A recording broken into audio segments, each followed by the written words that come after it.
بعد آپ کے سیدھے ہاتھ کی جانب مزدلفہ کا وہ میدان آنے لگا جہاں پہ تمام حاجی کھلے آسمان کے نیچے ایک رات قیام کرتے ہیں. کوئی گورا ہے، کالا ہے، بادشاہ، وزیر ہے، تمام حاجیوں کا کھانا پینا باطن و باطن میں شامل کی جاتی ہے. بالکل آپ کے دائیں ہاتھ کی جانب میدان عرفات سے مزدلفہ، مزدلفہ سے مینا 3 راستے آتے ہیں. ایک راستہ پیدل چلنے کے لیے، دوسرا جس پہ ہماری اس ٹائم بس چل رہی ہے، تیسرا ٹرین کا بھی آپ کو دکھایا.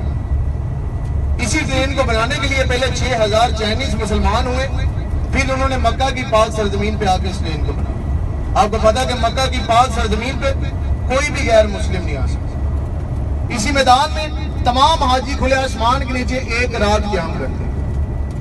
بہت سے حاجی بہت مہنگا پیکج لے کے آئے ہوتے ہیں، کوئی 32 لاکھ کا، کوئی 30 لاکھ کا، کوئی 25 لاکھ کا، کوئی گورنمنٹ پیکج میں 11.5 لاکھ میں آیا ہوتا ہے. وہاں یہ میدان ہے کہ اس میدان میں نہ تو کسی حاجی کو اے سی دیے جائیں گے، نہ بیڈ دیے جائیں گے، نہ صوفے دیے جائیں گے. اس ٹائم میرا اللہ اپنے بندے سے پوچھے گا کہ اے میرے بندے، دنیا میں تو بہت اکڑ کے چلتے ہیں، یہ تیری اوقات ہے کہ تو مٹی کا بنے اور آ مٹی میں بنے. ایسی آپ کے دائیں ہاتھ، آپ کے سیدھے ہاتھ کی جانب آگی مسجد میشر الحرم با مزدلفہ. ایک اذان 2 نمازیں، مغرب اور عشاء کی نماز ایک ہی اذان میں اسی میدان میں اسی مسجد میں ادا کی جاتی ہے. مغرب کی اذان سنتے ہیں میدان عرفات سے تمام حاجی مزدلفہ کو روانہ ہو جاتے ہیں. مزدلفہ کے اسی میدان میں آگے مغرب اور عشاء کی نماز ایک ہی اذان میں ادا کی جاتی ہے. نہر زبیدہ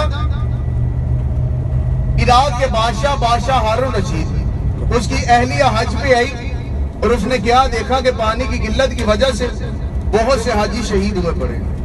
اس نے اللہ کے آگے یہ دعا کی کہ اے پیارے اللہ، میں اکیلی عورت آپ سے یہ دعا کرتی ہوں، عراق سے مکہ تک ایک نہر بنانا چاہتی ہوں. اللہ پاک نے اس کی دعا سے اللہ پہ قبول